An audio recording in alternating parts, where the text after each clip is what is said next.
சியா விக்ரமுக்கு ஒரு கம்பேக்குன்னு கேட்டிங்கன்னா டெஃபினட்டாக ஒரு மொரட்டு கம்பேக்குன்னு நம்ம இங்கே சொல்லி ஆகணும். வீரதீர சூரன் படத்தை தான் இன்னைக்கு நம்ம பார்க்க போகிறோம். எஸ்ஜே சூர்யா சுராஜை பழி வாங்க பார்க்குறாரு. ஏன்னா அவங்க 2 பேருக்குள்ள ஒரு பாஸ்ட் இருந்திருக்கு. சுராஜும் அவங்க அப்பாவும் அவங்களோட விஸ்வாசியான சியா விக்ரம் அவங்க கிட்ட ஹெல்ப் கேட்டு போகிறாங்க. ஸோ இதுக்கப்புறம் அவங்களே எதிர்பாராமல் அவங்க வாழ்க்கையில் என்னென்ன சம்பவம் நடந்துச்சு அப்படிங்கிறது தான் இந்த படத்தோட மீதி கதை. எஸ்யூ அருண்குமாரோட டைரக்ஷன், அப்புறம் அவர் ஸ்க்ரீன் பிளே கிரிப்பிங்காக ப்ரெசென்ட் பண்ண விதம். எஸ்ஜே சூர்யா அண்ட் சுராஜ் 2 பேருமே ஒரு ஸ்கில்ஃபுல்லான ஆக்டர்ஸ்.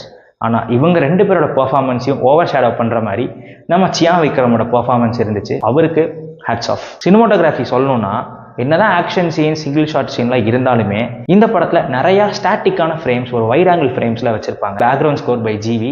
படத்தில் இருக்கிற எல்லா சீன்ஸுக்குமே எப்படி பிஜிஎம் போட்டால் எப்படி விறுவிறுப்பாக நகரும் அந்த மாதிரி பிஜிஎம் சூப்பராக போட்டிருக்காரு. இந்த படத்தை அவங்க சொன்ன விதம், ஸ்க்ரீன் பிளே ஒரு மாதிரி எங்கேஜிங்காக விறுவிறுப்பாக அடுத்தென்ன அப்படிங்கிற மாதிரி டேரக்டர் டிசைன் பண்ணியிருக்காரு. இவங்க ட்ராமா வச்சு கிரியேட் பண்ண டென்ஷன் ஆகட்டும், அந்த சீன்ஸில் ஆக்ஷன் சீக்வன்ஸாக இருக்கட்டும், எல்லாத்தையுமே சூப்பராக ஹேண்டில் பண்ணி செம்மையாக டைரக்ட் பண்ணியிருந்தாரு.